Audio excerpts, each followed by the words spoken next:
KaraokeBooks. Crime and Punishment. Fyodor Dostoevsky. Translated by Constance Garnett. Chapter 16. Razumihin waked up next morning at 8 o'clock, troubled and serious. He found himself confronted with many new and unlooked-for perplexities. He had never expected that he would ever wake up feeling like that. He remembered every detail of the previous day, and he knew that a perfectly novel experience had befallen him, that he had received an impression unlike anything he had known before. At the same time, he recognized clearly that the dream which had fired his imagination was hopelessly unattainable, so unattainable that he felt positively ashamed of it, and he hastened to pass to the other more practical cares and difficulties bequeathed him by that thrice accursed yesterday. The most awful recollection of the previous day was the way he had shown himself base and mean, not only because he had been drunk, but because he had taken advantage of the young girl's position to abuse her fiancé in his stupid jealousy, knowing nothing of their mutual relations and obligations and next to nothing of the man himself. And what right had he to criticize him in that hasty and unguarded manner? Who had asked for his opinion? Was it thinkable that such a creature as Avdotia Romanovna would be marrying an unworthy man for money? So there must be something in him. The lodgings? But after all, how could he know the character of the lodgings? He was furnishing a flat. Phoo! How despicable it all was! And what justification was it that he was drunk? Such a stupid excuse was even more degrading. In wine is truth, and the truth had all come out, that is, all the uncleanness of his coarse and envious heart. And would such a dream ever be permissible to him, Razumihin? What was he beside such a girl, he, the drunken, noisy braggart of last night? Was it possible to imagine so absurd and cynical a juxtaposition? Razumihin blushed desperately at the very idea, and suddenly the recollection forced itself vividly upon him of how he had said last night on the stairs that the landlady would be jealous of Avdotia Romanovna. That was simply intolerable. He brought his fist down heavily on the kitchen stove, hurt his hand and sent one of the bricks flying. Of course, he muttered to himself a minute later with a feeling of self-abasement, of course, all these infamies can never be wiped out or smoothed over. And so it's useless even to think of it, and I must go to them in silence and do my duty. In silence, too. And not ask forgiveness, and say nothing. For all is lost now. And yet as he dressed he examined his attire more carefully than usual. He hadn't another suit. If he had had, perhaps he wouldn't have put it on. I would have made a point of not putting it on. But in any case he could not remain a cynic and a dirty sloven. He had no right to offend the feelings of others, especially when they were in need of his assistance and asking him to see them. He brushed his clothes carefully. His linen was always decent, in that respect he was especially clean. He washed that morning scrupulously. He got some soap from Nastasia. He washed his hair, his neck and especially his hands.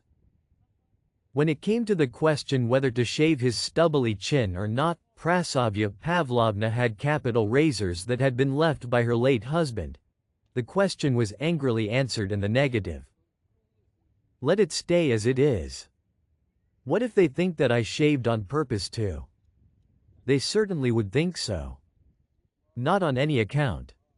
And the worst of it was he was so coarse, so dirty, he had the manners of a pothouse, and even admitting that he knew he had some of the essentials of a gentleman.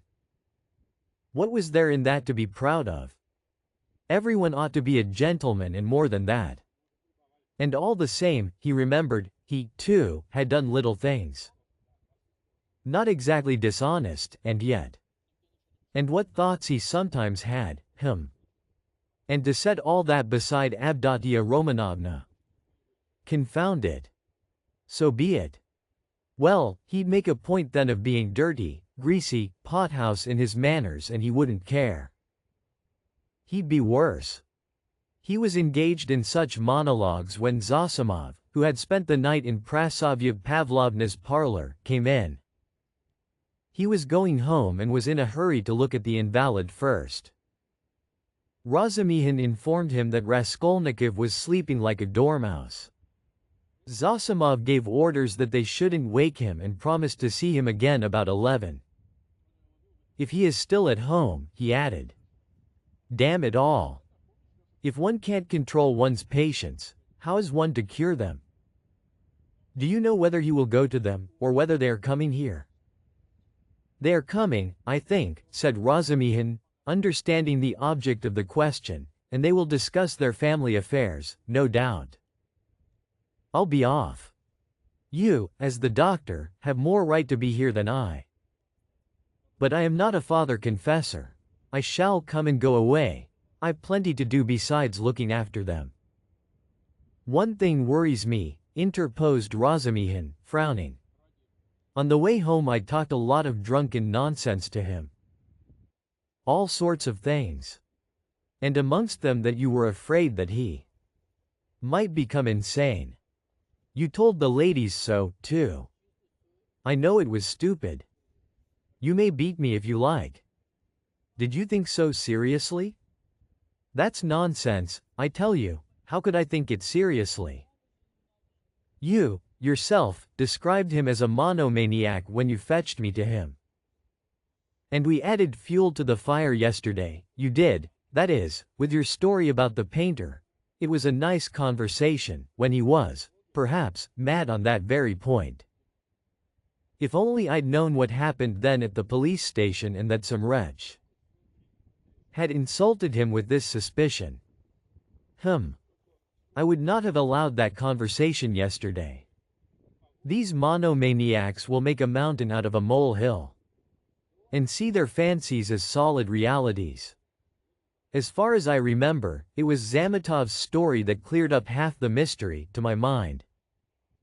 Why, I know one case in which a hypochondriac, a man of 40, cut the throat of a little boy of 8, because he couldn't endure the jokes he made every day at table.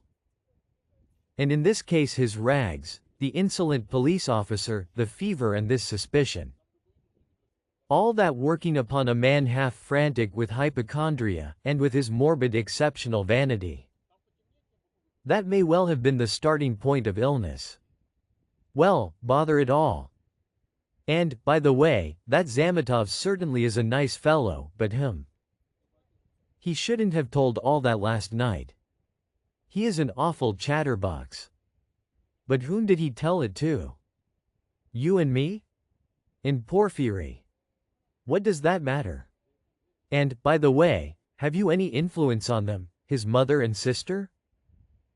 Tell them to be more careful with him today. They'll get on all right. Razumihin answered reluctantly. Why is he so set against this Luzin? A man with money, and she doesn't seem to dislike him. And they haven't a farthing, I suppose? Eh? But what business is it of yours? Razumihin cried with annoyance. How can I tell whether they've a farthing? Ask them yourself and perhaps you'll find out. Phoo! What an ass you are sometimes. Last night's wine has not gone off yet. Goodbye. Thank your Prasovya Pavlovna from me for my night's lodging. She locked herself in, made no reply to my bonjour through the door. She was up at 7 o'clock. The samovar was taken into her from the kitchen. I was not vouchsafed a personal interview. At 9 o'clock precisely Razumihin reached the lodgings at Bakaleyev's house. Both ladies were waiting for him with nervous impatience. They had risen at 7 o'clock or earlier. He entered looking as black as night, bowed awkwardly and was at once furious with himself for it. He had reckoned without his host. Pulcheria Alexandrovna fairly rushed at him, seized him by both hands and was almost kissing them. He glanced timidly at Avdotia Romanovna, but her proud countenance wore at that moment an expression of such gratitude and friendliness, such complete and unlooked-for respect, in place of the sneering looks and ill-disguised contempt he had expected, that it threw him into greater confusion than if he had been met with abuse. Fortunately there was a subject for conversation, and he made haste to snatch at it.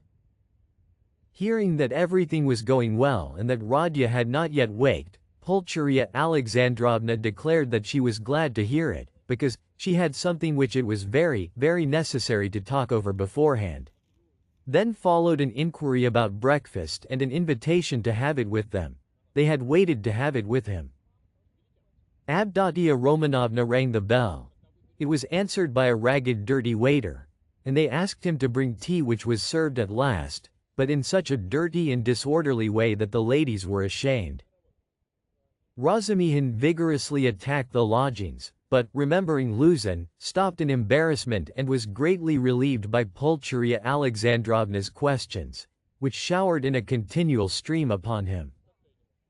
He talked for 3/4 of an hour, being constantly interrupted by their questions, and succeeded in describing to them all the most important facts he knew of the last year of Raskolnikov's life, concluding with a circumstantial account of his illness. He omitted, however, many things, which were better omitted, including the scene at the police station with all its consequences. They listened eagerly to his story, and, when he thought he had finished and satisfied his listeners, he found that they considered he had hardly begun. Tell me. What do you think? Excuse me, I still don't know your name," Pulcheria Alexandrovna put in hastily. "Dmitri Prokofitch." "I should like very, very much to know, Dmitri Prokofitch. How he looks. On things in general now, that is, how can I explain, what are his likes and dislikes? Is he always so irritable? Tell me, if you can, what are his hopes and, so to say, his dreams? Under what influences is he now? In a word, I should like." "Ah, mother, how can he answer all that at once?" observed Dunya. "Good heavens, I had not expected to find him in the least like this, Dmitri Prokofitch." "Naturally," answered Razumihin. "I have no mother, but my uncle comes every year, and almost every time he can scarcely recognize me, even in appearance, though he is a clever man. And your 3 years' separation means a great deal. What am I to tell you? I have known Rodion for a year and a half. He is morose, gloomy, proud and haughty, and of late, and perhaps for a long time before, he has been suspicious and fanciful. He has a noble nature and a kind heart. He does not like showing his feelings and would rather do a cruel thing than open his heart freely. Sometimes, though, he is not at all morbid, but simply cold and inhumanly callous. It's as though he were alternating between two characters. Sometimes he is fearfully reserved. He says he is so busy that everything is a hindrance, and yet he lies in bed doing nothing. He doesn't jeer at things, not because he hasn't the wit, but as though he hadn't time to waste on such trifles. He never listens to what is said to him. He is never interested in what interests other people at any given moment. He thinks very highly of himself, and perhaps he is right. Well, what more? I think your arrival will have a most beneficial influence upon him." "God grant it may," cried Pulcheria Alexandrovna, distressed by Razumihin's account of her Rodya. And Razumihin ventured to look more boldly at Avdotia Romanovna at last. He glanced at her often while he was talking, but only for a moment, and looked away again at once.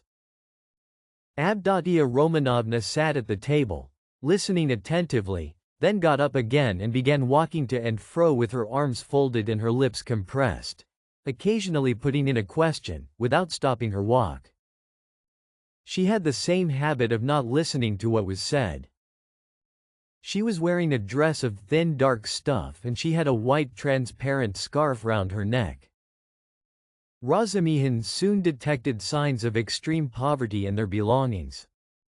Had Avdotia Romanovna been dressed like a queen, he felt that he would not be afraid of her, But perhaps just because she was poorly dressed and that he noticed all the misery of her surroundings, his heart was filled with dread and he began to be afraid of every word he uttered, every gesture he made, which was very trying for a man who already felt diffident. "You've told us a great deal that is interesting about my brother's character. And have told it impartially. I am glad. I thought that you were too uncritically devoted to him," observed Avdotia Romanovna with a smile. "I think you are right that he needs a woman's care," she added thoughtfully. "I didn't say so, but I dare say you are right, only—" "What?" "He loves no one and perhaps he never will," Razumihin declared decisively. "You mean he is not capable of love? Do you know, Avdotia Romanovna, you are awfully like your brother, in everything. Indeed," he blurted out suddenly to his own surprise. But remembering at once what he had just before said of her brother, he turned as red as a crab and was overcome with confusion. Avdotia Romanovna couldn't help laughing when she looked at him. "You may both be mistaken about Rodya," Pulcheria Alexandrovna remarked, slightly piqued. "I am not talking of our present difficulty, Dunya. What Fyodor Petrovitch writes in this letter and what you and I have supposed may be mistaken, but you can't imagine, Dmitri Prokofitch, how moody and, so to say, capricious he is. I never could depend on what he would do when he was only 15. And I am sure that he might do something now that nobody else would think of doing. Well, for instance, do you know how a year and a half ago he astounded me and gave me a shock that nearly killed me, when he had the idea of marrying that girl? What was her name? His landlady's daughter." "Did you hear about that affair?" asked Avdotia Romanovna. "Do you suppose," Pulcheria Alexandrovna continued warmly, "do you suppose that my tears, my entreaties, my illness, my possible death from grief, our poverty would have made him pause? No, he would calmly have disregarded all obstacles. And yet it isn't that he doesn't love us. He has never spoken a word of that affair to me," Razumihin answered cautiously. "But I did hear something from Prasovya Pavlovna herself, though she is by no means a gossip. And what I heard certainly was rather strange." "And what did you hear?" both the ladies asked at once. "Well, nothing very special. I only learned that the marriage, which only failed to take place through the girl's death, was not at all to Prasovya Pavlovna's liking. They say, too, the girl was not at all pretty, in fact I am told positively ugly. And such an invalid. And queer. But she seems to have had some good qualities. She must have had some good qualities or it's quite inexplicable. She had no money either and he wouldn't have considered her money. But it's always difficult to judge in such matters. I am sure she was a good girl," Avdotia Romanovna observed briefly. "God forgive me, I simply rejoiced at her death. Though I don't know which of them would have caused most misery to the other, he to her or she to him," Pulcheria Alexandrovna concluded. Then she began tentatively questioning him about the scene on the previous day with Luzin, hesitating and continually glancing at Dunya, obviously to the latter's annoyance. This incident more than all the rest evidently caused her uneasiness, even consternation. Razumihin described it in detail again, but this time he added his own conclusions.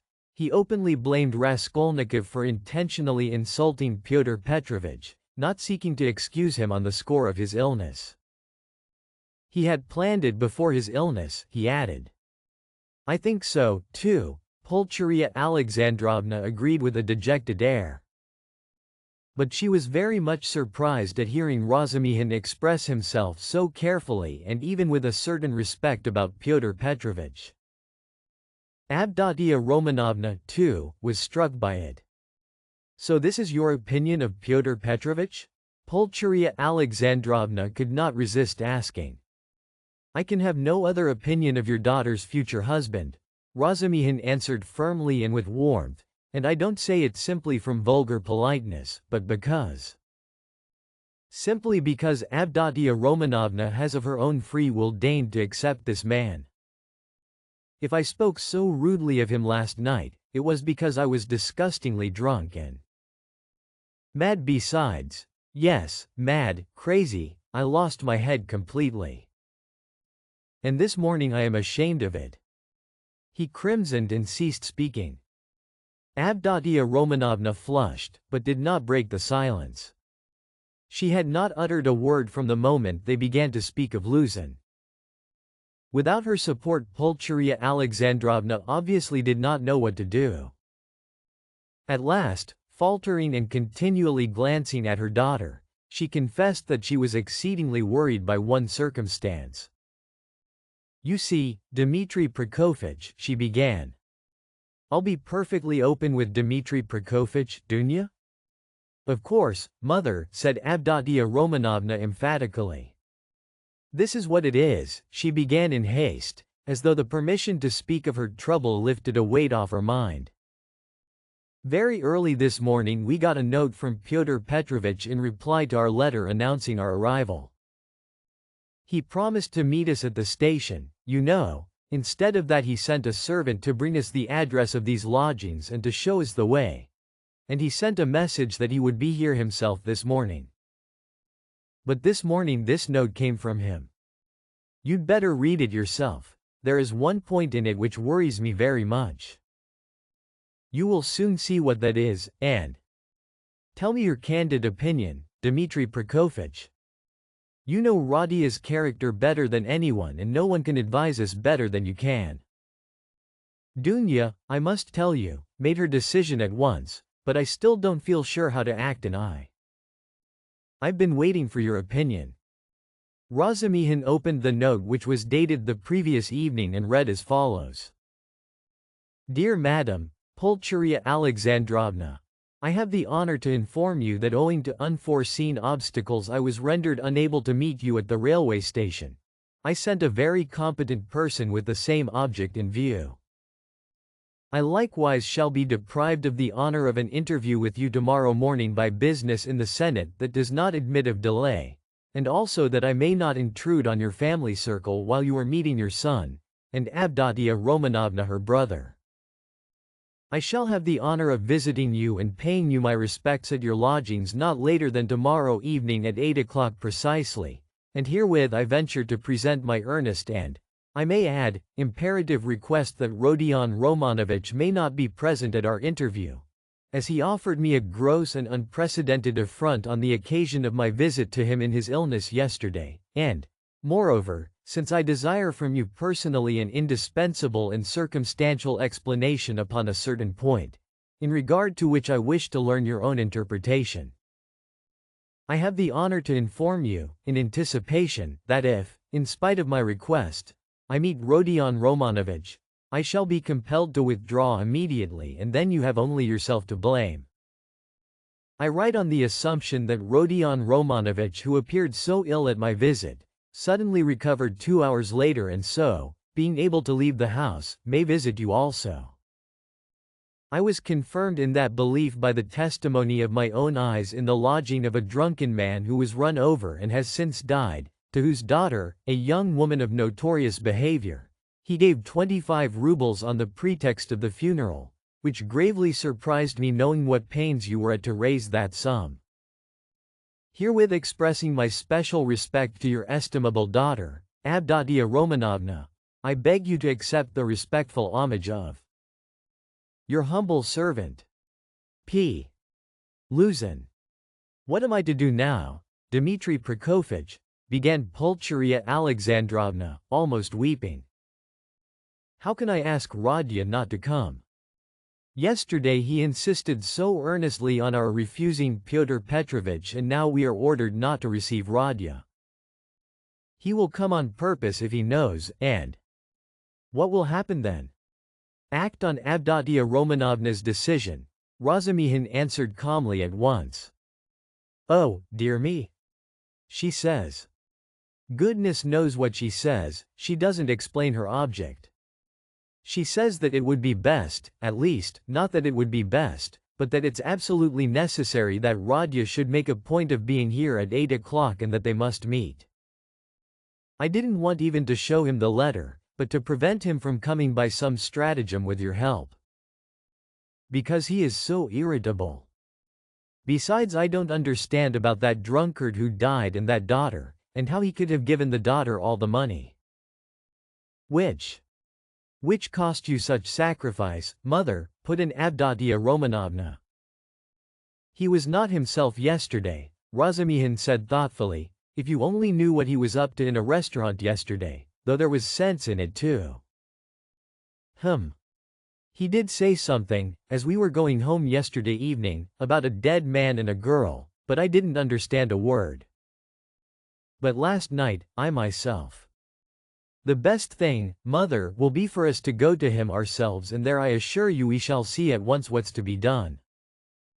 Besides, it's getting late, good heavens, it's past 10, she cried, looking at a splendid gold-enameled watch which hung round her neck on a thin Venetian chain, and looked entirely out of keeping with the rest of her dress. A present from her fiancé, thought Razumihin. We must start, Dunya, we must start, her mother cried in a flutter. He will be thinking we are still angry after yesterday, from our coming so late. Merciful heavens! While she said this she was hurriedly putting on her hat and mantle. Dunya, too, put on her things. Her gloves, as Razumihin noticed, were not merely shabby but had holes in them, and yet this evident poverty gave the two ladies an air of special dignity, which is always found in people who know how to wear poor clothes. Razumihin looked reverently at Dunya and felt proud of escorting her. The queen who mended her stockings in prison, he thought, must have looked then every inch a queen, and even more a queen than at sumptuous banquets and levées. My God! Exclaimed Pulcheria Alexandrovna. Little did I think that I should ever fear seeing my son, my darling, darling Radya. I am afraid, Dmitri Prokofitch, she added, glancing at him timidly.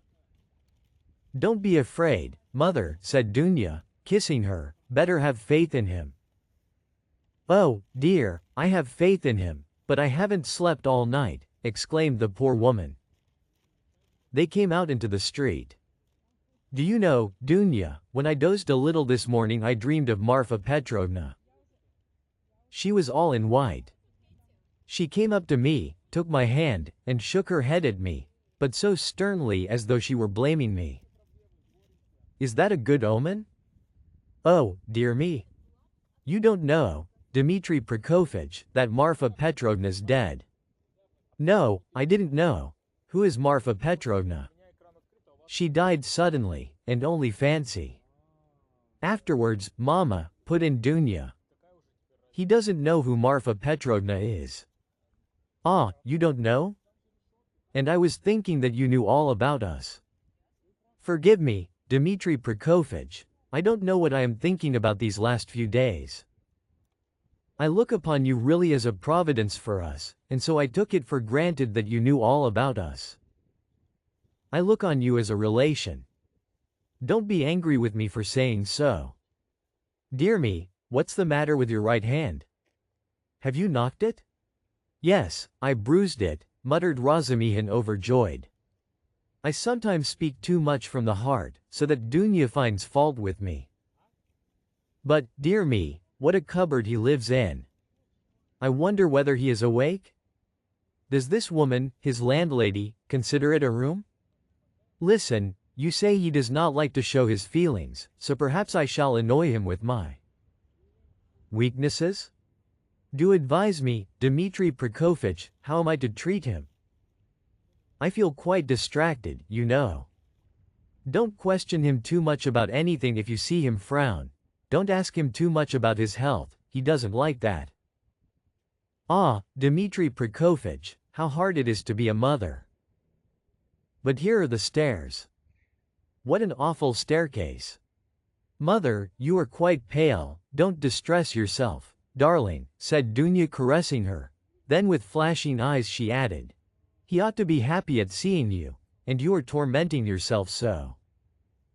Wait, I'll peep in and see whether he has waked up. The ladies slowly followed Razumihin, who went on before, and when they reached the landlady's door on the 4th story, they noticed that her door was a tiny crack open and that 2 keen black eyes were watching them from the darkness within. When their eyes met, the door was suddenly shut with such a slam that Pulcheria Alexandrovna almost cried out. If you liked what you heard, please subscribe to the channel.